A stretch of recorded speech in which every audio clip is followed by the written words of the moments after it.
Salut Victor. Salut Sabrina. Donc, gros week-end pour Québec solidaire. On sait maintenant que c'est Sol Zanetti qui va succéder à Gabriel Nadeau-Dubois à titre de co-porte-parole masculin de Québec solidaire. Elle a quand même obtenu 50,4 % des voix, là.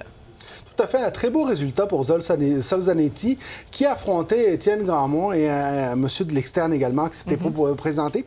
Ce qui est intéressant, c'est que M. Zanetti, qui se présente comme le rêveur, c'est aussi la victoire d'un Québec solidaire un peu plus dans les principes que dans le pragmatisme. On a fini avec cette ère où Gabriel Nadeau-Dubois semblait vouloir amener le parti vers le pouvoir et était prêt à faire beaucoup de compromis. On veut revenir à l'essence même de Québec solidaire et on va beaucoup, dans les prochains mois, s'inspirer aussi de la victoire de M. Mamdani à New York. Alors, Sol Zanetti, c'est la victoire pour eux, c'est la victoire du rêve. C'est aussi la victoire d'un Québec solidaire plus inclusif, d'après ce qu'on nous a dit. Ce sera intéressant de le suivre et de voir aussi comment le caucus va se rallier, Sabrina. Parce qu'on voit que ça a été très difficile dans les dernières élections pour Québec solidaire. D'ailleurs, Sol Zanetti dit qu'on va remettre en fait l'indépendance du Québec à la une. Il a même dit « Vive le Québec libre et solidaire » en fin de semaine. Tout à fait, mais on est encore dans des points de division avec le Parti québécois. Donc oui, on est indépendantiste chez Québec solidaire et on veut l'assumer. Sol Zanetti, d'ailleurs, l'était même avant d'être à Québec solidaire de façon très ouverte. Maintenant, on veut incarner une indépendance plus inclusive, une indépendance plus ouverte.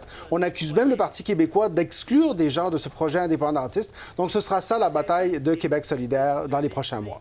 Et quels seront peut-être les autres défis de cette formation-là? Je le disais, là, ça n'a pas été facile dans les dernières élections, mais à quoi on peut s'attendre? Bien, on va s'attendre certainement à un changement de discours. On va vouloir ramener la gauche aussi dans ses principes les plus profonds. Et Sol Zanetti, se présentant comme un rêveur, va vouloir justement ramener ce rêve-là. On a également senti beaucoup de complicité avec Rouba Ghazal. Alors, je m'attends à entendre des idées très grandioses pour la gauche. Et c'est correct, c'est la gauche a ce droit et ce devoir de rêver grand. Également, du côté de Rouba Ghazal, on semble vouloir donner cette place-là de futur premier ministre du côté de Sol Zanetti. Donc, il faudra voir comment s'installe la complicité entre les deux et comment que le Québec solidaire réinstaure son discours parce qu'ils sont à 6 % seulement dans les sondages, ce qui est un creux historique pour ce parti-là. Vraiment, mais c'est une nouvelle ère qui commence quand même et j'ai envie qu'on revienne sur les médecins maintenant parce qu'il y a eu un très grand rassemblement hier au Centre Bell. Tout à fait. Et moi, il y a un élément qui m'a dérangé de ce rassemblement-là. Puis la question, c'est quel narratif on essaye d'implanter? Parce que j'appelle ça une manifestation au show. Puis je trouve que le Centre Bell est probablement une des salles, d'ailleurs, les plus inaccessibles, rappelons-le. C'est une des salles de spectacle parmi les plus inaccessibles au Québec.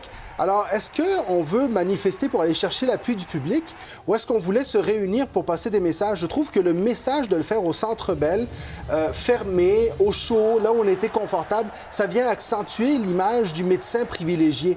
Et ça, je pense que c'est une erreur de narratif importante. Oui, c'est important quand même ce que tu soulignes. C'est vrai que là, on les a vus, bon, évidemment, à l'extérieur, mais là, à tout le moins, hier, c'était à l'intérieur, au chaud. En plus, il neigeait, il grêlait. Il y avait de la pluie verglaçante hier à Montréal. Donc, disons que c'était peut-être mieux pour eux d'être à l'intérieur. Merci beaucoup. Bien, Victor, qu'est-ce que tu voulais ajouter? Vas-y. Attention à la distance avec le public. Je rappelle, dans ce dossier-là, tout le monde a l'air d'être loin des gens. Tout à fait. Merci beaucoup. Merci. Bonne journée.